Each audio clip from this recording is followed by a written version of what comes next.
Sekelompok orang terjebak di dalam lautan, tampak seorang ibu yang menggunakan nafas terakhir untuk menyelamatkan putrinya.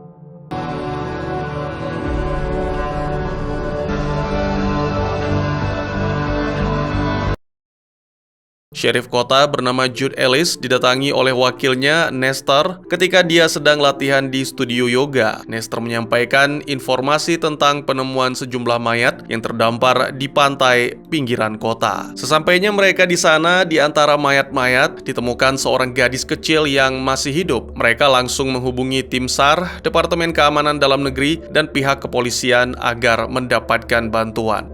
Jude!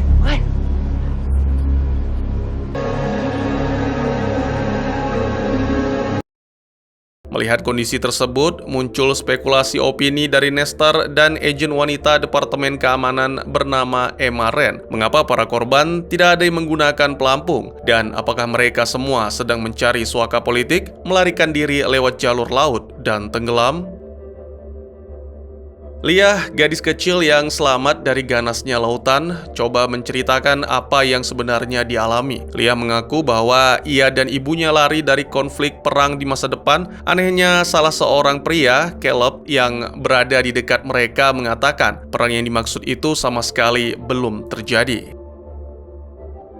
Keesokan paginya, semua korban selamat diminta untuk memberi keterangan tentang apa yang terjadi. Masing-masing dari mereka menyebutkan telah terjadi perang di masa depan 150 tahun dari sekarang. Pemerintah sudah tidak ada adil lagi dalam mengatur negara. Pemusnahan massal terjadi di mana-mana. Caleb mengungkap secara detail posisi pemerintah diambil alih oleh Apex, kelompok evolusi manusia yang bisa melakukan hal-hal luar biasa yang tak dapat dilakukan oleh manusia pada umumnya. Jadi kesimpulannya, mereka semua datang dari masa depan dan lari dari pembantaian Apex melalui sebuah gerbang atau jalur misterius. Dan sepertinya, para korban ini bukanlah kelompok pertama yang berhasil menembus dimensi ruang dan waktu. Di tempat lain, Ibunda Leah bernama Reese siuman dan mendapati dirinya berada di sebuah kapal nelayan. Kapal tersebut berlabuh. Reese kemudian datang ke sebuah bar dan berbicara dengan seorang pria. Pria tersebut menceritakan tentang tragedi yang baru saja terjadi dan memakan banyak korban tenggelam. Sontak, Reese langsung teringat akan putrinya Leah. Singkat cerita, Reese muncul di dalam mobil milik Jude sambil menodongkan senjata. Dia meminta sheriff itu membawa dirinya ke gudang tempat para mayat disimpan. Reese membuka satu persatu kantong mayat guna mencari putrinya. Aksi Reese yang menyelinap ke gudang sambil ditemani Jude akhirnya ketahuan oleh penjaga. Setelah itu, Hey, drop the weapon!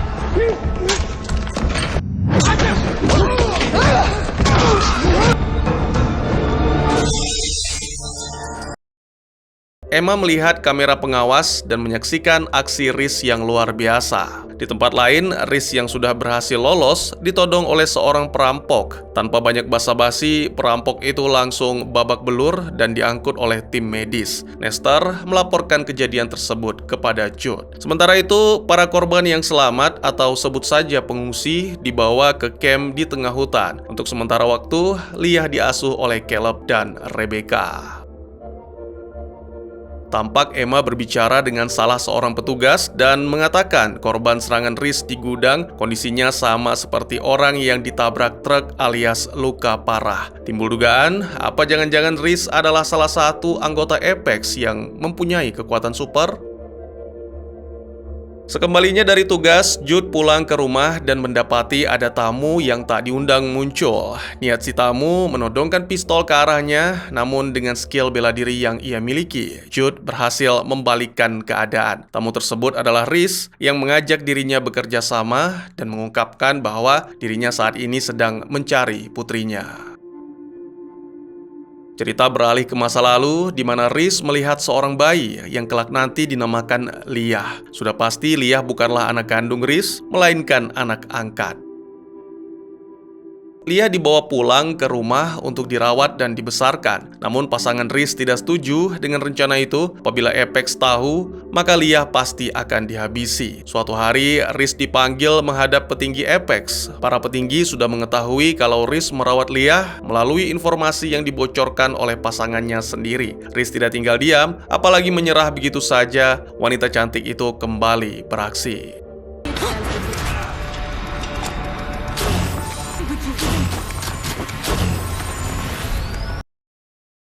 Reese membawa Leah untuk diikut sertakan bersama para pengungsi lainnya mengarungi dimensi waktu. Perjalanan waktu ini menuju ke sebuah tempat yang diberi nama The Long Peace. Sebuah informasi, korban yang tidak selamat menuju Long Peace mencapai 400 jiwa.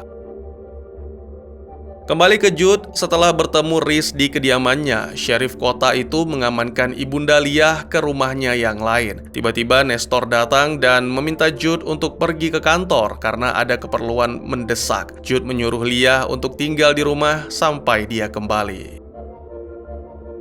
Sebagai manusia proyek rekayasa genetika yang paling sempurna, Reese dengan mudah memperbaiki kendaraan milik Jude yang ada di garasi. Wanita cantik itu pergi seorang diri menyusuri kota guna mencari keberadaan Leah menggunakan mobil Chevy antik milik Jude. Anak buah Jude memergoki mobil milik atasannya itu dan langsung melakukan pengejaran. Reese berhasil kabur, lalu dia pergi ke kantor sheriff untuk mencari Jude.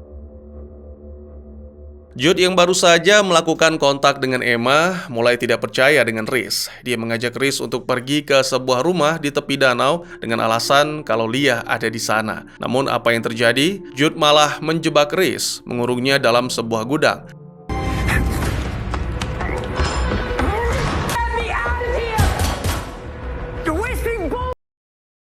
Jude langsung menghubungi Emma dan mengatakan kalau salah seorang Apex berhasil ditahan. Jude meminta Emma untuk merahasiakan hal ini, jangan beritahu siapapun. Cukup Emma saja yang datang ke tempat Reese ditahan.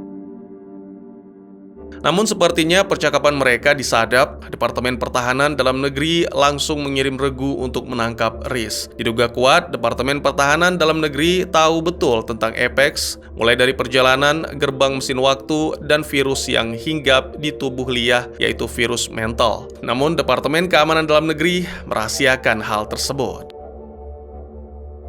Tim Departemen Keamanan Dalam Negeri tiba di rumah tepi danau, kemudian aksi seru pun terjadi di sana.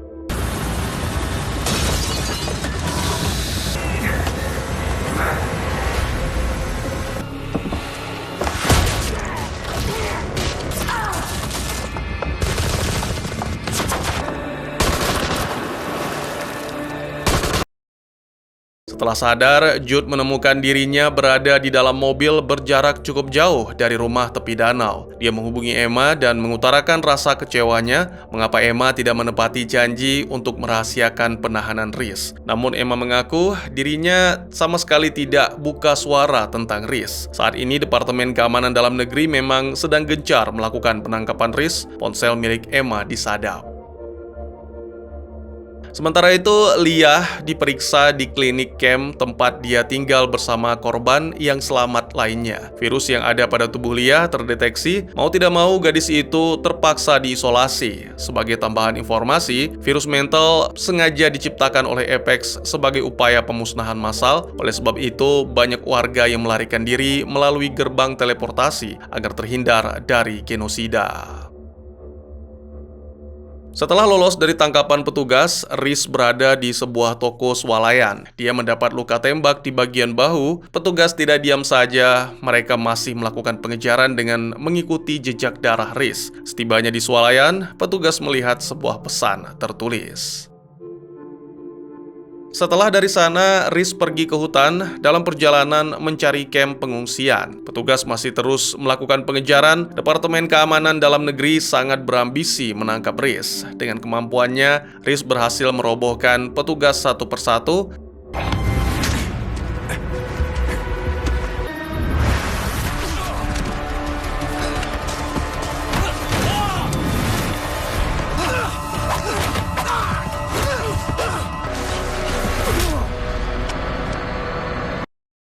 Sampai akhirnya Reese bertemu dengan Komandan Regu. Pria tinggi besar itu punya senjata yang bisa melemahkan Reese dan akhirnya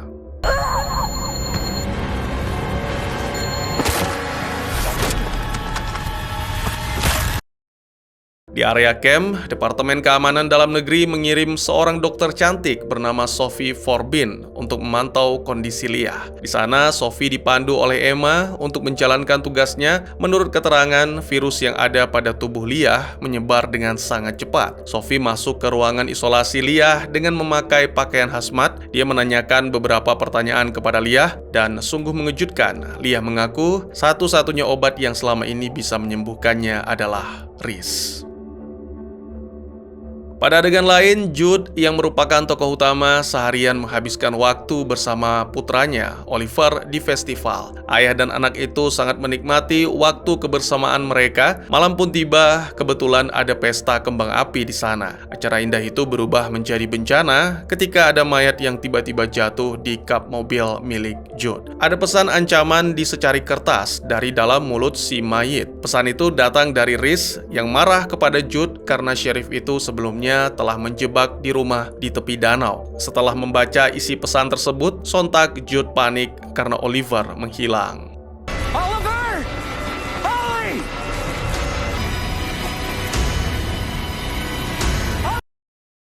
Oliver diculik oleh Reese. Wanita cantik itu sebenarnya tidak punya niat jahat. Dia hanya ingin melakukan barter. Jude, serahkan Leah, maka Reese akan menyerahkan Oliver. Pada saat negosiasi via telepon, Reese menegaskan jangan sampai ada pihak lain yang mengetahui rencana ini.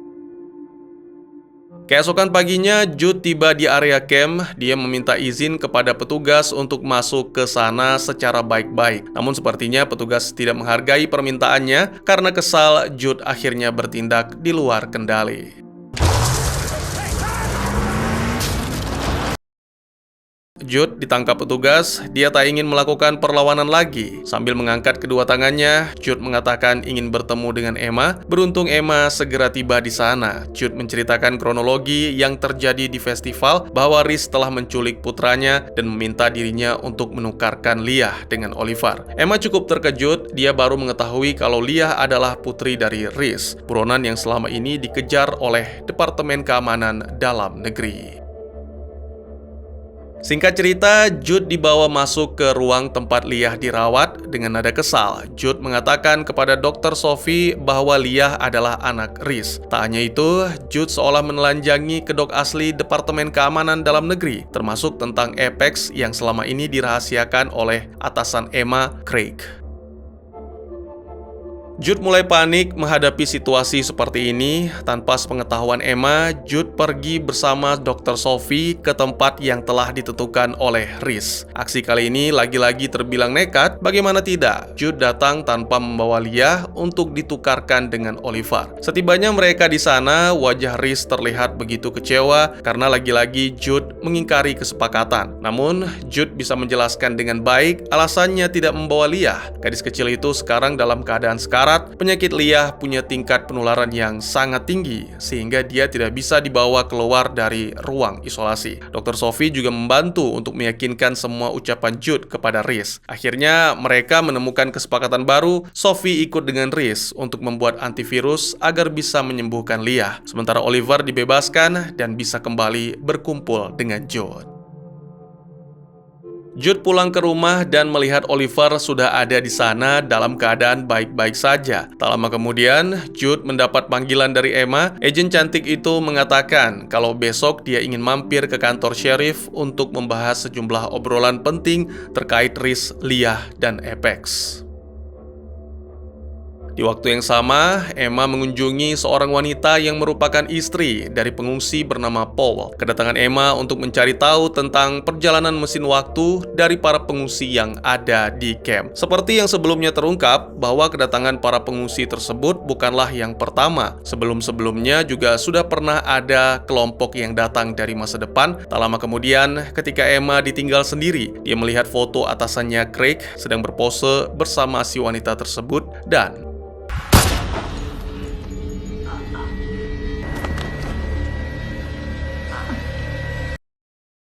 Cerita mundur ke belakang, tepatnya pada tahun 2008, seorang pria bersama istri dan satu orang anaknya bepergian menggunakan mobil di malam hari. Tiba-tiba, di tengah jalan, tampak sekelompok orang sedang berdiri di sana. Si pria tersebut mengelak dari kerumunan orang agar tidak terjadi tabrakan, namun naas, justru mobilnya yang mengalami kecelakaan. Tampak di tengah kerumunan orang-orang tersebut, ada Craig dan juga istri Paul. Mereka semua adalah rombongan gelombang pertama yang berhasil tiba dari masa depan.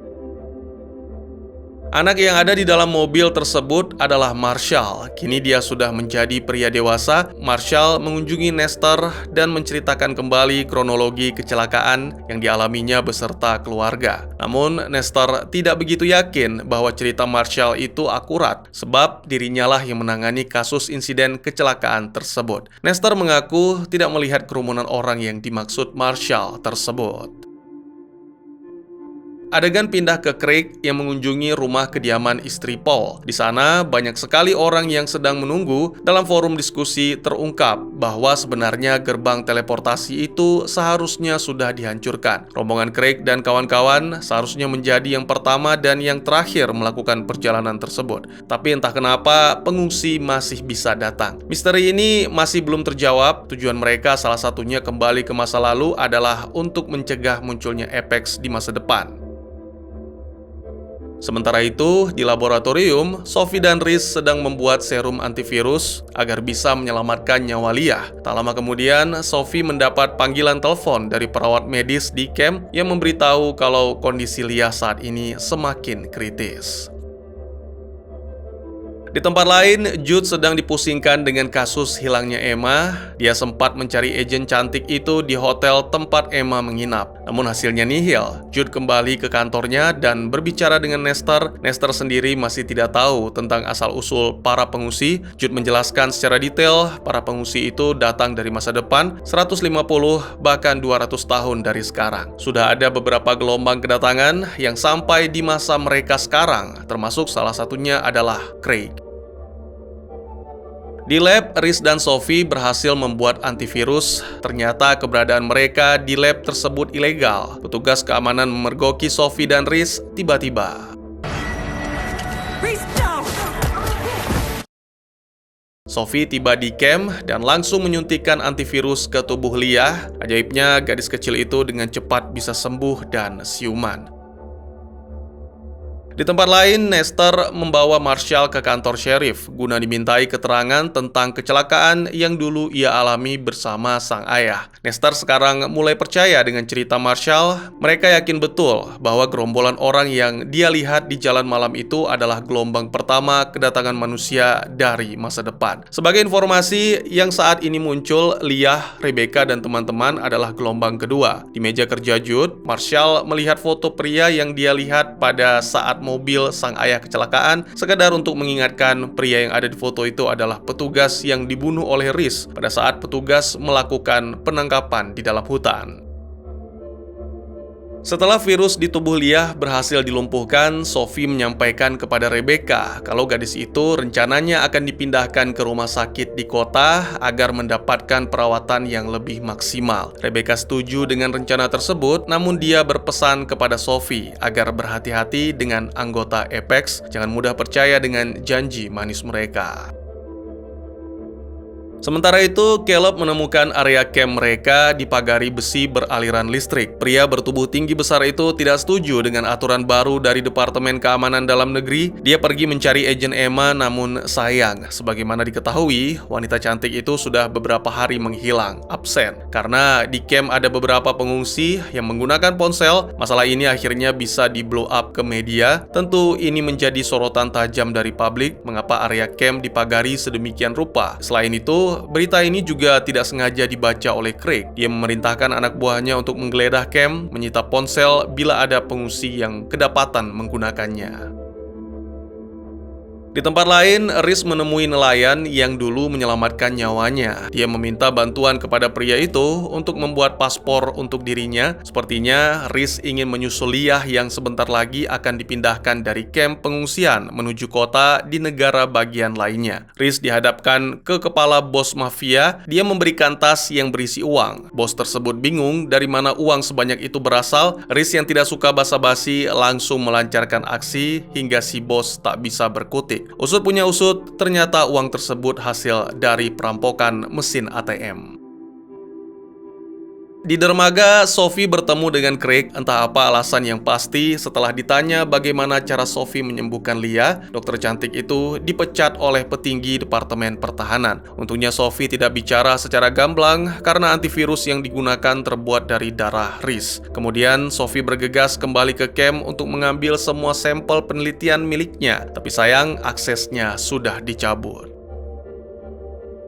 Di dalam camp, Caleb kepergok petugas kalau dirinya sedang menggunakan ponsel. Petugas meminta dia untuk menyerahkan ponselnya, namun Caleb kesal karena petugas tidak mau memberikan keterangan secara jelas mengapa area camp dipagari. Ironisnya, petugas cuma menjawab area ini dipagar supaya aman, bukan bermaksud untuk mengurung kalian. Alhasil, Caleb membuang ponselnya ke danau. Adegan berpindah ke Sophie, dia mengadukan permasalahan yang menimpa dirinya kepada Riz via telepon. Di sini terungkap kalau ucapannya ke Rebecca tentang Leah yang harus dipindahkan ke rumah sakit di kota itu hanyalah alasan belaka. Leah tadinya harus dibawa keluar dari camp dan dipertemukan dengan Riz. Kemudian ibu dan anak itu pergi ke luar negeri, tapi apa mau dikata, Sophie sudah tidak dapat akses masuk camp. Lalu Sophie coba membujuk Riz untuk tetap tinggal karena darah wanita cantik itu adalah obat bagi semua orang yang mengalami penyakit kronis, termasuk Sophie yang menderita penyakit mematikan. Tiba-tiba dadanya sakit dan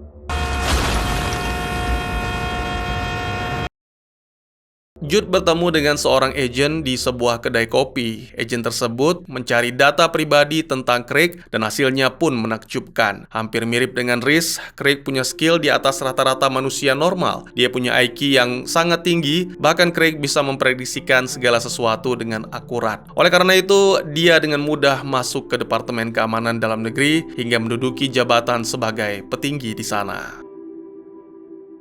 Caleb datang ke kamar pengungsi bernama Thomas. Dia tahu bahwa yang membocorkan ke petugas tentang ponsel di camp adalah pria berewokan itu. Thomas berdalih dia melakukan tindakan tersebut agar dirinya bisa melarikan diri dari camp.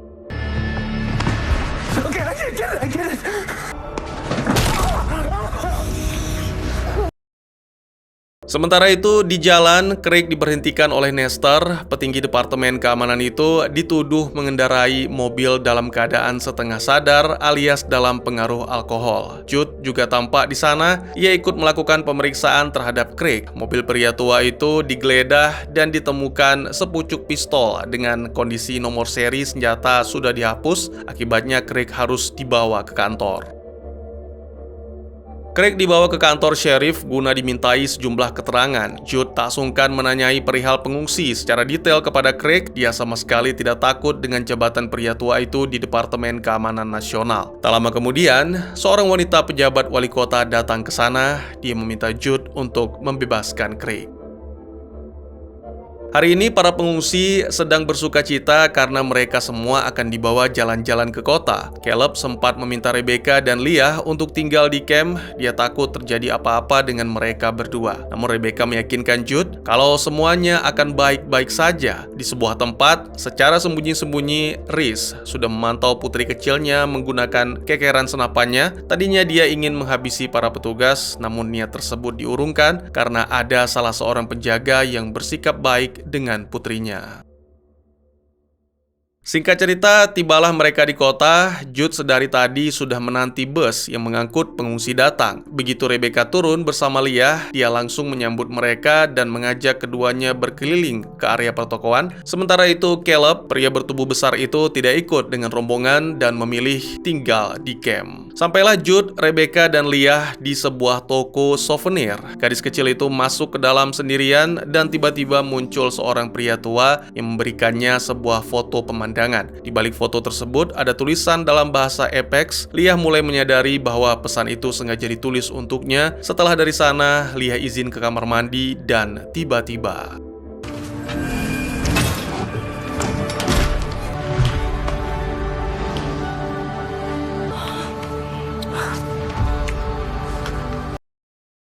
Reese dan Leah berpamitan dengan Jude. Sheriff itu sepertinya memang sudah mengetahui rencana Reese, sebab dia sama sekali tidak menahan kepergian mereka. Setelah ibu dan anak itu pergi, Rebecca terlihat kesal kepada Jude mengapa sheriff kota itu melepaskan Leah. Namun Jude punya alasan sendiri, tidak ada yang lebih baik menjaga Leah daripada ibunya sendiri. Mendengar ucapan tersebut, Rebecca langsung diam 1000 bahasa. Di camp, ada seorang wanita berwajah Asia yang ternyata adalah anggota Apex. Di bahunya terdapat tanda khusus. Kedok wanita tersebut diketahui oleh Caleb yang membaca tulisan menggunakan huruf Apex di dinding kamar. Reese dan Leah menginap di sebuah hotel. Tiba-tiba Reese punya firasat buruk. Benar saja, boneka milik Leah rupanya telah dimasukkan chip GPS. Tak pikir panjang, Reese segera membawa putrinya pergi dari sana. Di perjalanan, mobil Reese diikuti oleh mobil lain yang sepertinya itu adalah orang suruhan Craig. Kemudian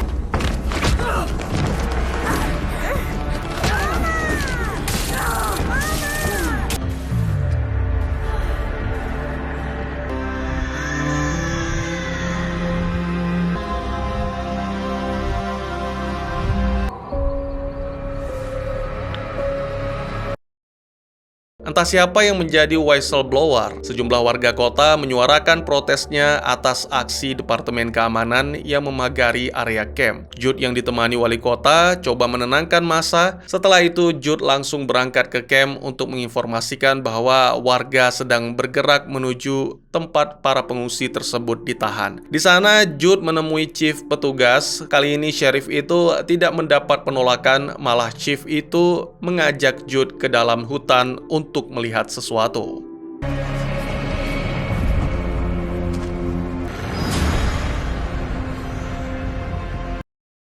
Di luar camp, Nestor coba tenangkan massa agar tidak menembus camp. Sempat mengalami kesulitan, akhirnya dia menahan salah seorang demonstran tunawisma lalu dibawa ke kantor sheriff.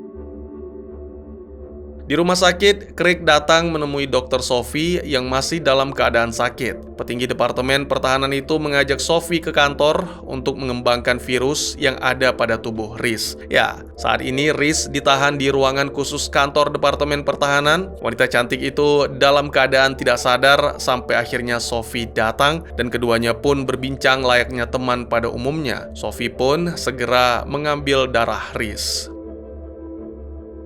Akibat kematian Emma, seluruh kabin camp digeledah petugas. Tak disangka, di dalam kabin milik Paul terdapat satu pucuk senjata api dengan ukuran kaliber sama persis dengan peluru yang menembus tubuh Emma. Alhasil, Paul dibawa ke kantor Departemen Pertahanan. Sebelum mobil yang membawa Paul pergi, Jude menemuinya. Sheriff kota itu yakin betul bahwa Paul tidak bersalah. Jelas pria berambut panjang itu difitnah. Setibanya Paul di kantor Departemen Pertahanan, suasana berubah menjadi haru. Paul akhirnya bisa kembali bertemu dengan istrinya. Sekedar mengingatkan, istri Paul masuk ke dalam gelombang keberangkatan pertama dari masa depan, sedangkan Paul ikut dengan gelombang kedua. Ada hal yang terasa ganjil ketika Paul berada di sana. Sang istri memberikan kertas berisi narasi. Dia meminta Paul untuk membacanya sembari direkam. Secara garis besar, isi narasi tersebut menjelaskan kalau semua pengungsi memang benar-benar mengalami kecelakaan, tiba di laut seperti pada umumnya, bukan datang dari masa depan. Semua ini ditujukan agar tidak menimbulkan kecurigaan di kalangan masyarakat. Ditampilkan situasi di masa depan ketika Rebecca dan Caleb berada di depan gerbang menuju ke masa lalu. Di sini dijelaskan kalau motivasi pasangan suami istri ini pergi ke The Long Peace karena ingin mencari putri mereka. Selain itu, pada adegan ini juga dijelaskan kalau Caleb merupakan tentara pemberontak yang berjuang melawan penindasan Apex. Di atas mimbar ada seorang wanita yang sedang menyampaikan narasinya. Wanita tersebut adalah tunawisma yang ditangkap Jude. See the long peace.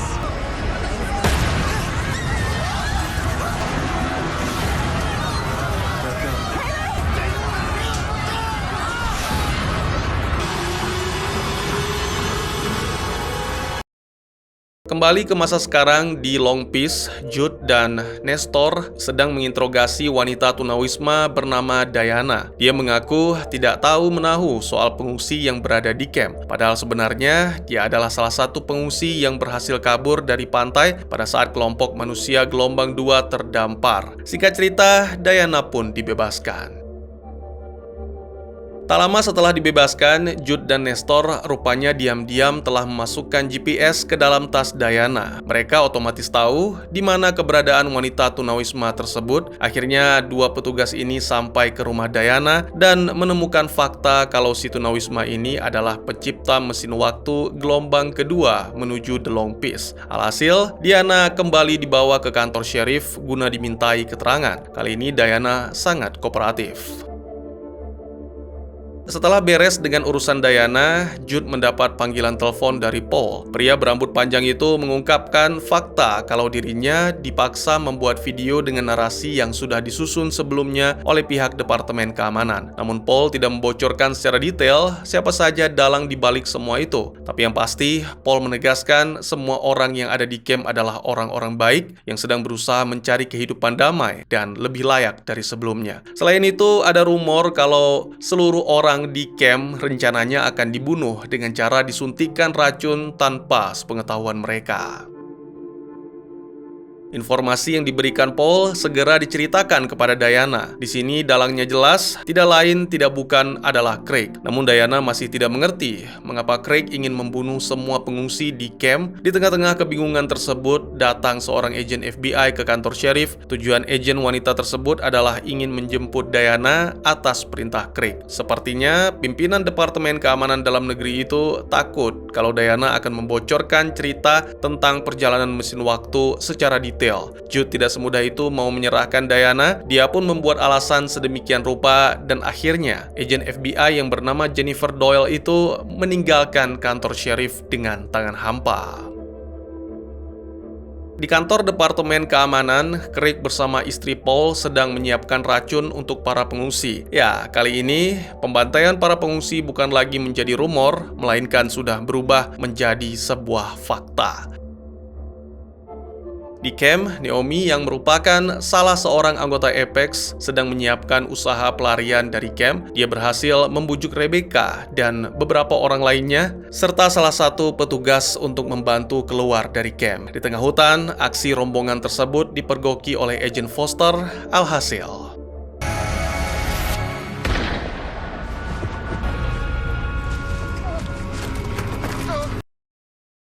kematian Agent Foster membuat Craig punya alasan kuat untuk menjalankan misi busuknya. Sekretaris Negara menyetujui pemindahan para pengungsi ke tahanan di kantor Departemen Keamanan. Di luar rumah tampak Jennifer bersama Leah. Leah akan dikumpulkan kembali bersama para pengungsi lainnya. Ya, bocah kecil itu kembali dipisahkan dengan ibunya, Reese. Di kantor sheriff, Jude dan Nestor sedang mempersiapkan dua rencana penting. Yang pertama, memperbaiki mesin waktu milik Diana, dan yang kedua, menyampaikan pesan kepada pengungsi di camp soal rencana busuk Craig, lalu membebaskan mereka.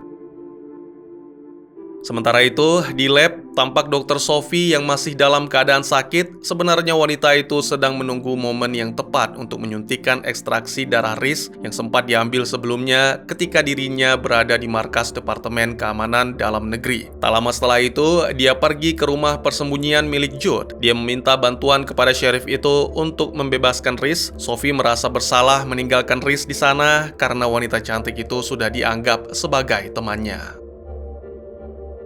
Adegan berpindah ke Reese. Dalam keadaan terikat, wanita cantik itu disiksa habis-habisan oleh dokter yang bertugas di sana. Cara penyiksaan mutan seperti dirinya tidak terlihat kejam, hanya dengan cara memperdengarkan suara dengan frekuensi tinggi. Reese pun akan menjadi lemah, bahkan bisa tewas di tempat.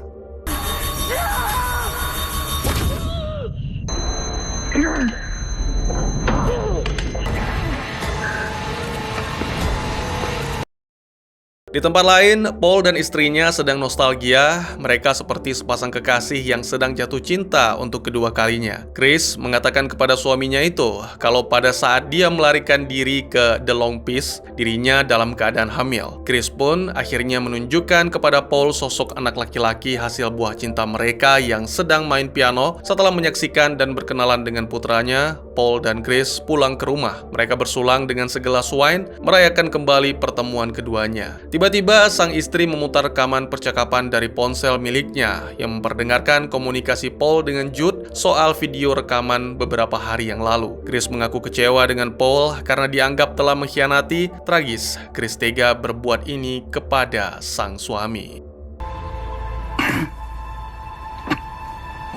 What did you do?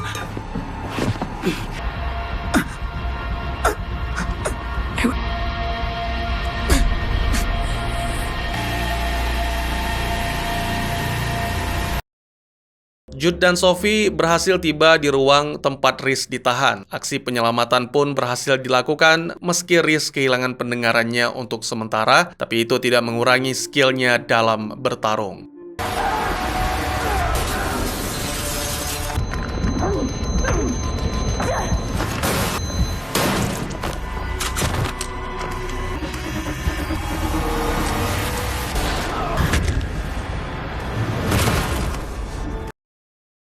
Setelah bebas, Rhys dan Sophie pergi ke lab milik dokter cantik itu. Rhys meminta kembali ekstraksi darahnya yang pernah diambil oleh Sophie. Setelah diambil, Rhys langsung memecahkannya. Alasan Rhys jelas, dia tidak mau kalau Sophie menggunakan darahnya sebagai obat karena nanti dokter cantik itu bisa punya kekuatan serupa seperti dirinya. Itu semua bisa memicu munculnya Apex atau manusia-manusia super di masa depan. Tapi ternyata darah yang diberi oleh Sophie itu palsu. Dokter cantik itu menyimpan darah yang asli di tempat lain dan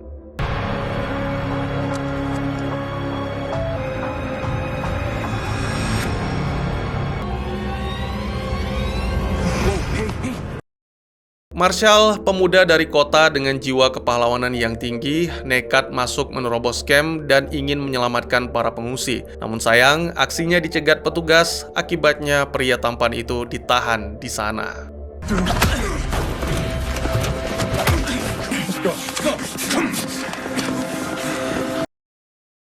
Jude dikejutkan dengan sebuah mimpi yang memperlihatkan putranya sudah menjadi anggota Apex. Terbangun dari tidurnya, Jude mendapati Nestor sudah sampai di rumahnya dan ingin menjemput dirinya untuk dibawa menghadiri panggilan interogasi petugas. Alur cerita mundur ke 2 minggu yang lalu, Nestor menerobos camp menggunakan mobil sheriff. Ya, aksi tersebut sengaja dilakukan Nestor dengan alasan ingin memanggil Marshall meskipun dirinya ditangkap petugas, tapi dia diam-diam berhasil menurunkan Rhys ke area camp. Tak lama kemudian, Craig keluar dan membebaskan wakil Jude tersebut sekaligus Marshall yang sebelumnya ditahan. Rhys kini sudah masuk ke camp dan disambut oleh Caleb. Sementara itu, Jude juga sudah bersiap di area camp. Sekali lagi, misi utama kali ini adalah membebaskan semua pengungsi dari camp agar tidak dieksekusi mati oleh Departemen Pertahanan Dalam Negeri. Di malam hari, Jude CS mulai menyusun strategi. Salah seorang petugas bernama Aaron membantu Jude dengan cara mematikan aliran listrik di pagar. Namun sayang, aksinya tersebut dipergoki oleh agen FBI Jennifer. Aaron pun ditangkap. Sementara itu, Jude, Nestor, dan Marshall bergegas memotong pagar agar semua pengungsi bisa bebas. Pada momen ini, Rhys akhirnya kembali bertemu dengan putrinya, Leah.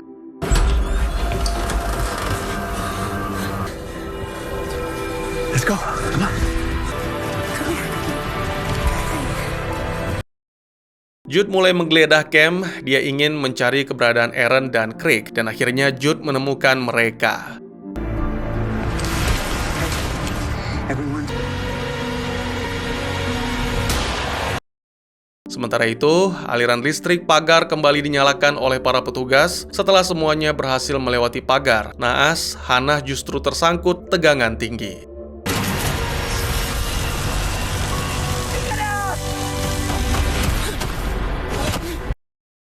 Tidak diketahui apa alasannya, Craig menembak Jennifer, kemudian dia menyuruh Jude untuk membebaskan Aaron. Craig ingin bicara empat mata dengan sheriff kota itu. Pada percakapan ini, semua misteri terungkap jelas. Craig sengaja membunuh semua pengungsi karena dia tidak ingin masa depan dunia seperti dunia sebelumnya yang pernah dihuni di masa depan. Dunia yang kacau akibat Apex. Sementara itu, dari perspektif Jude, Craig adalah orang jahat yang ingin membunuh semua pengungsi. Padahal para pengungsi itu hanya ingin lari dari masa depan dan mencari kehidupan damai di masa lalu atau The Long Peace. Craig sangat ingin memperbaiki masa depan, oleh karena itu dia menangkap Reese. Orang-orang punya kekuatan khusus seperti Reese lah yang nantinya tergabung dalam Apex dan menguasai dunia.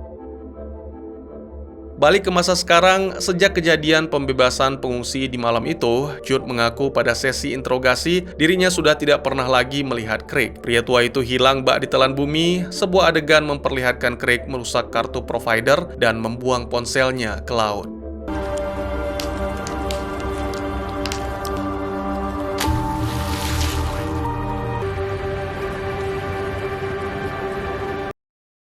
Pulang dari tempat interogasi, Jude mampir ke kamp sementara para pengungsi. Tiba-tiba, sebuah truk datang dan ternyata itu adalah Reese dan Leah. Leah ingin menyampaikan sesuatu kepada Jude, yaitu anggota Apex, Naomi, sempat menulis prediksi di masa depan dalam bahasa Apex di kabin camp. Dalam tulisannya, terdapat banyak sekali nama Jude Ellis, entah apa yang akan terjadi di masa depan. Lagi-lagi film ini meninggalkan misteri yang penuh tanda tanya. Akhirnya Jude, Leah, dan Reese ucapkan salam perpisahan. Pada adegan lain, akhirnya Caleb bertemu dengan putrinya yang sekarang sudah tumbuh menjadi remaja. Ternyata putrinya itu selama ini diasuh oleh Craig. Meski demikian, sang putri yang kini sudah menjadi anggota Apex itu masih kenal betul dengan Caleb yang merupakan ayah kandungnya. Sebagai adegan penutup, Grace memerintahkan anak buahnya untuk menghabisi Sophie di kamar rumah sakit. Namun yang terjadi adalah darah Reese sudah menyatu dengan tubuhnya dan kini dokter cantik itu sudah berubah menjadi manusia super.